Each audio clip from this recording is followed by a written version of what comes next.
Hi. I have to say that this is going to sound absolutely insane, but I need to crawl inside of a coconut or something right now. Weird as that sounds, I have a gastroparesis, um, and right now I think most of the cures out there are worse than the disease. Wow. Um, Here's the thing. I had been on almost a staple diet of some essential oils, um, and the oh wow, um, I ran out tonight, but I had gone to bed, and I figured, I'd be okay. And here's the crazy part: no coconut water. I feel horrible right now. A little bit of settle down with some other alternatives, but I'm not sure it works without it in this diet that I'm on. It's made such a huge difference. When you haven't felt good and been on a liquid diet for well over a year and you can eat solid food again, and that's pretty cool. I mean, it's the small things you learn to appreciate, but when you walk around with your hand on your stomach because you feel like total crap, um, and you're trying to chug ensure by the chuckload, but you want to barf it up, and sometimes you do. Here's the thing: it's got corn in it. Nobody can digest it, and I don't usually even feed it to my cat. Um, but it's neat to try something that doesn't cloud your head, make you feel toxic, make you feel like your body is a chemical waste dump. And, you know, it's amazing how well this stuff works for me. I had been, recommended for feeding to multiple times. And I literally am kind of the 98-pound weakling. We're pretty close to it. A 6 foot version, yes. But, my symptoms have returned tonight. But I ran out of some key ingredients, being one being the coconut water. Um, I use one right now. It's ONE, and it's just one that if somebody picked up, I just make sure to avoid the orange. Sometimes I might add a little bit of this, for some flavor or whatever. Um, and after having all the gastroparesis drugs fail, make it worse, a multiple in and outpatient hospital stays, and I'm talking a crap load of them. Fluids that I can't keep up on, that when I have this, I can. And oh, what a blessing. I have been amazed at how well this works. And, um, when I was on, let's see, acid blockers, two different nausea drugs, one muscle relaxer that did seem to help. Tizanidine does settle things down a little bit. And yes, pain medication. Gastroparesis is incredibly painful. I don't care what anybody says. A nerve damage, unless you cut that nerve, sever function, folks, it doesn't totally stop. No, because there's no cure for this. And this is a very effective treatment for me, though. And so I'm really, really excited. And although I feel horrible, I know it isn't forever. And but I really, as a former nurse, um, I usually would lean towards what I knew. And so, but when you feel badly enough, you're willing to try anything. And, you know, um, I've met some incredible people online. We've started a healing gastroparesis naturally. Because for some people, a lot of people, the fillers, the corns, all that stuff, gluten, wheat, all of it, it can make this worse. You know, a lot of the feeding solutions, corn, big, huge ingredient. You're trying to avoid dairy and soy. It doesn't leave a lot. But, there's some safe brands that you can use, some supplements and, and just natural stuff. one of the things that I've been using over my stomach is a turmeric. It does settle it. The application sounds a little weird to some, but hey, if it works, I'm not arguing. And then there's Happy Tummy. Believe me, my tummy's much happier too. Sore muscles. I have a disorder known as reflex sympathetic dystrophy, or complex regional pain syndrome being the new name for it. You got to retitle it about every 50 years. Sore muscles. It does make a difference. Um, I've been really, really amazed. Um, so the totally natural and essential oils, they do work. The gastro blend, and this actually goes on your feet, and that's kind of it sounds a little weird, a little off, and I wasn't sure myself, but like I said, you feel horrible long enough, you will try anything, I guarantee it. But there's something to this, and it's making this tolerable, and when I was taking the medicines and in and out of the hospital in the emergency room, it was like, God, just put me out of my misery, please. Somebody do something. And, I was at the point where I'm like, guys, look at me. There's nothing left. Help me out here. I can't get food in. And I was told no. Whatever the reason is, I don't think it really matters anymore. And truthfully, I'm not sure I want it now. Because if you don't need it, this is the way to go. Um, Anyway, so there's sore muscles. There's the turmeric that I have over there. Gastro blend and Happy Tummy. I have a couple others that I was using already. I use eucalyptus, and it's a natural oil, not mixing a bunch of creams together because the petrols can be really hard on you. And then you just apply some heat, and sometimes that can help a lot. It's just one thing that I came up with, kind of, trial and error mostly. I live in the state of Washington, but I know I'm against Initiative 502. The main reason being, it puts weed in the hands of kids, and that's always going to be a mistake in most cases. Now there are case by case bases in which you do make an exception. Rules were made to be broken, folks. There was a 3-year-old boy last year on a Rick Simpson oil, and he had brain cancer, and he had not responded to chemo, and he was responding to that. His tumor was shrinking. They took it away from him, and I think, as I understand it, he did end up dying. And what a sad reflection on forcing the beliefs of one person on another, and what a worse violation of somebody's body. That kid was 3 years old. Okay, now is weed for everybody? No, certainly not. And that's why you do keep some supervision, some accountability, and some standards. Keep the permit. It's worth it. If anything, you get better meds. You're not going to risk getting something that's been doused with gasoline. And literally, people do that to enhance the high. Now, my reflection being, why would you do that to a perfectly good marijuana plant? They work just fine on their own. For me, they do. And right now, I do live in federal housing.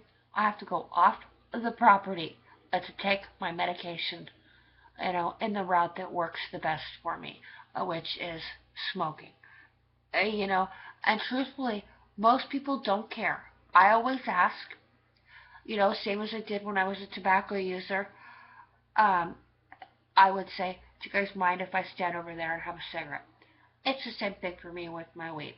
If I start feeling bad enough, I'm just going to say, folks, I need to have a little bit of my meds. Do you mind if I go over there? It's really not a big deal to most people. If it makes them sick, I'm not going to force it on them. But for me, it does work. And, I get called a recreational user. I get called a drug abuser, a drug addict. And you know what? Call me what you want. It doesn't matter at the end of the day. And I say that for the simple fact that that is true. I use it every day, sure. and I'm damn careful with it. All the meds have failed for me. This is all I have, and it's keeping me going right now. You bet I use it every day. Absolutely, no question about it. But what I don't do is obliterate. And when you're using it to avoid something, that you need to take care of and own, that's a little different. You know, but for me, I've had severe anxiety for 20 years. I've had, a various combination of meds that just made me feel like crap. And I'm not advocating that everybody dumps their meds out, smokes weed, and uses it all. It isn't it's something that's going to work for everyone. But for me, it has been an amazing effect.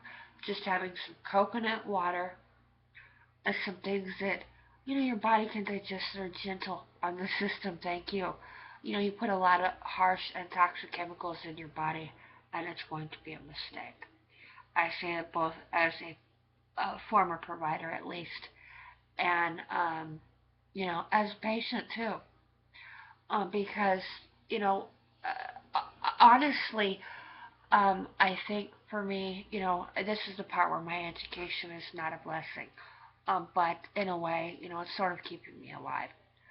Um, but and the cool part is, I know like some of the pharmacology. Nobody knows all of it. There's over 10 active ingredients in medical weed. Now you add gasoline and crap, and all bets are off. But you know, it's a little bit ironic, I think, that having been a healthcare provider, that this has worked so well for me. But I've gotten to the point where it does feel a lot like the cure is worse than the disease. And when you get to that point, yeah, people do have a right to different choices. And if it's working this well, why fix what is not broken? Now you could say the expense associated with buying products like this and not having them covered by your medical insurance. You know what? Medical insurance is not supposed to cover everything. You know, and that's just the way it is. Expecting the government to take care of everything. Have they? They can't even take care of their own country, and they're getting into some. Forget it. I'm not even getting into that. But it's a nice. I can think. It doesn't shut you down and paralyze you emotionally. Do I still take some regular medication? Sure, I have to. Some of the damage to my body from the meds that I was given over the years. What a mess that was. But another time, you know, when when you look at it though financially, it's a lot more expensive to be sick all the time to wind up on nutritional support. Do you know how many thousands of dollars per day that costs? You drop a couple hundred on some supplements. If it keeps that from happening, it's a lot cheaper. A lot cheaper. You know, we can also nickel dime this to an oblivion, but that serves no one. What I do believe is that whatever it takes, do it. You know, uh, it involves a leap of faith. And trusting yourself to know, hey, I've got to try something, because what that does is it gives you hope. In my experience at least. But anyway, I just wanted to share this, with people because, it's really changed a lot of things for me in a very short period of time. I'm not cured. I've got some permanent disability, but uh, that you've got some mental clarity. You're not so shut down by a lot of stuff. You can still take it be a little more productive, and I think that's always a gift. Um, you know, that this has been such a great experience, and that I've had the help at getting this that I have is really an amazing thing. I'm ready to kind of go, you know what? I'm not sure I want to see a GI specialist anymore. If you have to anesthetize the patient for them to tolerate something, there's something wrong with what you're doing. You know, yeah, you get preventative care. It's cheaper. You avoid suffering if you can. You know, pain is inevitable. Suffering is optional. And you know what? If you're frustrated, angry, and hacked with the system, what better way to get even than to succeed without it? You know, my friend Kathleen said that to me, and I thought, oh, no kidding. And it's true. You know, the mental screwing that you get with diagnoses like this, you know, people look at you like, will you please go back to wherever you crawled out from? You're too complicated. And, you know, that makes somebody feel extremely worthless. It doesn't reinforce what I always viewed myself as a provider of care, of a caring profession. You know, I felt a moral and an ethical obligation to my patients, and one that I took extremely seriously and still do. The reason I choose not to practice nursing, there's a lot of reasons that figured into that. You know, I sort of do. You know, people ask me a lot of questions, and yeah, I'm going to answer them.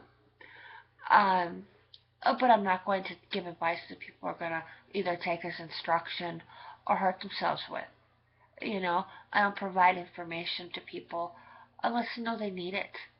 You know, if they're looking for something and something that I have is going to help them, yes, it's theirs. Um, you know, I'm just sharing some thoughts because, you know, I know quite a few people recently that just been, I'm ready for something different here. And, you know, they're trying some of this stuff and it is working for them. You know, these people have some very, very serious illnesses. The RSD is one, the gastroparesis is another. A lot of patients with my disorder also get the gastroparesis. Mine sort of coexisted most of the time. Different causes for both, most likely, but really it doesn't matter. What you have is right now. And you can keep 1 foot in yesterday, as they say in some of the 12-step programs, 1 foot in tomorrow. You're going to piss all over today. And that is so true. But I really believe that, you know, this has sort of been a real a miracle for me, truthfully. You know, I might not feel great right now. I got a few cobwebs in my brain. But, you know, I have to take anti-seizure medicine. A lot of the meds that I was on over the years rotted my teeth. So does chronic vomiting. Um, what happened was it rotted all my teeth. They went like dominoes. They were rotted completely for well over a year. I was told multiple times, about 6 times, by the local teaching hospital, no, we're not going to do your surgery. Sorry. You know, chronic inflammation and swelling, 2 inches from your brain stem, is a bullet to your head. You can't think clearly, you cannot function, and it is incredibly painful. And a lot of times they'll say, oh, you're a drug addict, go away, you're beneath me. Excuse me. Whatever somebody, whatever you think that a person has done that makes them less deserving of some basic human compassion, it does not make it acceptable to use a label to dump on somebody. Period. End of story. I always thought that was pretty unprofessional behavior myself. And, you know, when I needed that surgery as badly as I did, and, you know, I've got pictures, I've got my dental file, yes. Because, you know, what I got a lot of times was a mind screwing of the highest order. I was told, drugs, okay, go away. It's your own fault. You know what? Oh, when I was in patient care, yes, I took a cigarette away from a smoker on oxygen, dying of emphysema. You know what? Blaming him for that situation only makes an enemy of your patient, and they will hate you for it. And that puts them in a place that's more uncomfortable than physical pain, I believe. And at least it is for somebody who has a conscience.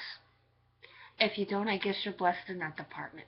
But you know, in all honesty, you know, when you say, this person doesn't deserve my time because they screwed up, guess what? It's called job security, for one. Another one is you still have the situation in front of you and it is not solved. And if that's what somebody is coming for, and that is what you're saying that you do for a living and what you provide, I really think you best better provide it.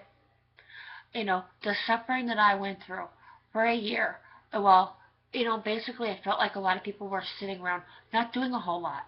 I was in a hospital. If somebody had popped an oral surgeon in there and said, yes, let's do this now, it's the right thing to do. If anything, it would have avoided a whole lot of suffering. My insurance would have picked up the tab and problem solved. And probably for a lot less money than being in and out of ERs, being treated for fluids, being treated for a whole hell of a lot of pain and getting treated badly for it. And that's what I got. Locally, I'm putting a post order into effect, and I will not go to a local, I can't say really which hospital services it was, but right now they own everything in my county. And I've put a post order in effect because if I'm unconscious, I don't want to go there. The number of things that I've seen coming out of that place, the fact that I was touched inappropriately a number of years ago by one of their employees. And that place never made it right, ever. And they've made what I've gotten is treated with hostility, anger, and resentment. And what I get is blamed because I don't even have a ride home. And that is not my fault. And after I witnessed a hospital shooting in June of 1994, my worst nightmare is being stuck in one of those places and not being able to get out. I don't care if I'm a provider. It does not matter. You do the right thing by somebody. You find a way to get them home. You don't blame them for the situation.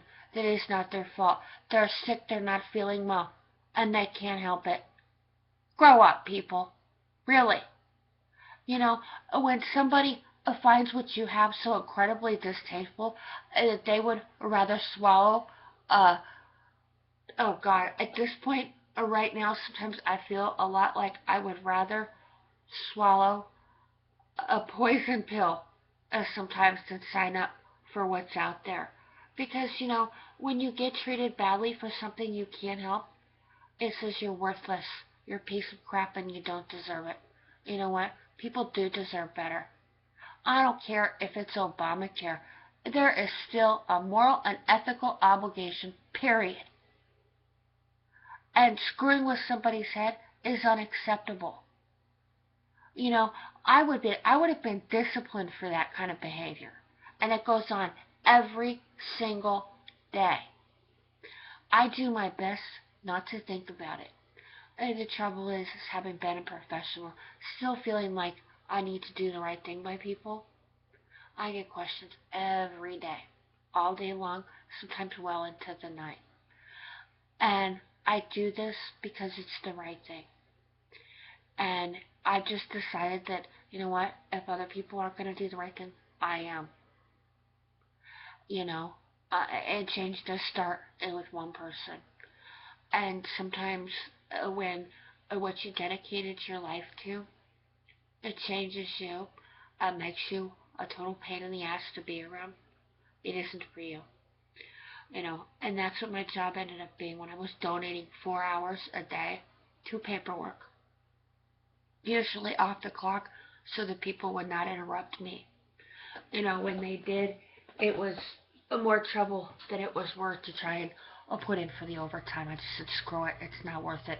These people deserve better. And I would just do the paperwork. I tried for months and months to get on Insure Plus patient assistance program. $250 a month I was dropping on that crap. Filled with corn, it was making it worse. But multiple times I was like, stick a diagnosis on it, people. Nausea and vomiting is not sufficient. They're going to assume you're going to puke this up too. Hello. Common sense. And it just isn't practiced. It disturbs me. And if you're going to be in the helping profession, do it. If you can't deal with it, don't. It's pretty straightforward because it's not about money. And putting a dollar amount on somebody's life, it will guarantee it will eventually make them feel like they're completely worthless. And that is what is produced. But when people showed, hey, you know what, I value your life. And, I was like, bring it on. Thank you. Somebody does. You know, um, I guess that's why I always felt that, you know, when somebody needs something you provided, you ask questions later. You sort it out later. There's consequences to everything. Everything. Um, and, you know, what started the cascade effect in my body, you don't even want to know. Watch some of the other videos. But, I guess my main message is it's kind of anything goes. It's sort of a free for all out there right now, I think. And I guess that's also why I do what I do. Unofficially off the books. Maybe I should charge for some of it, but it's a whole lot of crap I'd rather not deal with. And this is straight water. You wake up with cobwebs in your brain even at 2 in the morning. You kind of go, get it out. You know, um, but being the consequence to what we do. Um, but when you're ready to kind of go, okay, this may have been what I did for my life's work, but I'm kind of teaching people how to survive the system. It feels a little bit scary. Um, but I do believe that I'm doing the right thing, and that feels better too. It feels productive. God just sticks somebody on disability and welfare. It's a trap. They end up like that for years. You know, when I finally did get my oral surgery, and ended up being paid for by my family, and you know, right or wrong, it was a long year, and it sucked, and I'm still recovering from it. That takes time. But you pick at it, it does become like picking at a scab. So I think sometimes you best to let things heal. And naturally, normally, people do better. They're happier. Sense of well-being is there. Sometimes shutting somebody down, yeah, it's the right thing to do. It's the most compassionate thing to do. Um, as for when you're begging for nutritional support and you're not getting it, I'm not even going to speak to that one because I think that's a lot like torturing somebody. That's their food. Give it to them. You know, what it does by not doing that, I really believe that it's again, sending a message in life isn't worth it. If people are willing to live with what that kind of support entails, withholding it is sort of cruel. Some people don't have the other options. They don't have the options of trying the oils. They don't have access to naturopathic care. They have to go with what is paid for. And, as bad as that sounds, that's a fact of life. Money is sort of what makes the world go round. Unfortunately, it is also the root of all evil, in my opinion. And it's not because I never have any. I suck at it. I'm not good with money. But, I think, although I can tell you what everything costs, all that stuff, what's in my bank account does not always meet that, no. And that's, I think that's the trap of social welfare. Sometimes I have to be on it because I've been sick for so long. You run out of that kind of options. Those programs weren't created to be on for life, but they sort of create the need for it.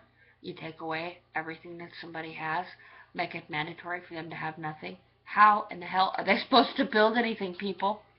You can't. Anyway, when it's this what works for somebody, at some point somebody's got to step up to the plate. If this is keeping me out of a nursing home, thank you, sign me up. Those places suck. I've worked in them. Some people have no other choice. And I think that was also what killed me about my job. But and this is really exciting. I guess, that's where the energy comes from. And when you haven't had energy in so long, and this is something that gives it to you, oh, what a blessing. I mean, you get it any way you can. When it allows you to, do something in return for somebody, to thank them and to sort of, meet some kind of, it just gives you a feeling of self-worth that's it can't be beat for me. Um, but just in the last week or so, last day or two that I've had all my oils, it even feeling as crappy as I do at this present moment, it isn't going to last, and I know that, and that's something hope. That's just something that you can't beat, and I think that's kind of where I need to stop here, because I covered a lot of things, you know, and sometimes, you know, I think on a final note, um, I'm just grateful, and this is just worked out so great. It's not gonna put me back. It's not a Humpty Dumpty fix, but wow. I mean, when I was on a 2 nausea drugs, acid blockers, the whole bit, I was miserable most of the time. That butterfly feeling doesn't ever go away, and it can make you feel like you're having a heart attack. Your heart is just going right out of your chest. And I do think anxiety is a symptom of gastroparesis. I believe it, and I believe it needs to be treated, and without making a person feel like there's something wrong with them for feeling that way. If it's a symptom or a result, you just treat it. I had that, and the irritability that comes is just terrible. I started a new page on Facebook, got gastroparesis and anxiety, because and there's a survey on there. I think, and I wish more people would take it because really, I like to know, you know, how people feel about it. But most people I talk to have agreed that, yeah, this is a symptom. Um, but when I've been able to reduce medications and feel better, uh, I think it's the way to go. Do I agree with a lot of the new prescribing stuff? Not really. You can't subspecialize everything. It just doesn't work. You need to keep everything in one place, managed by one person primarily. You get a consult, you send them back to primary care. That's what works. Cost effective too. But and to wrap it up, I don't know. I just think being sick is more expensive, and whatever you have to do to get the help that you need, you ask for it. And it's harder and harder to get, and no easy answers. But for me, this is definitely a big part of it. And if it's coconut water and oils that works, I think that's better, you know, especially if you feel as significantly better as you do.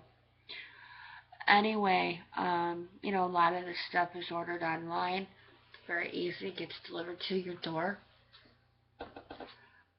I think it's worth trying. That's all. Have a good one, guys.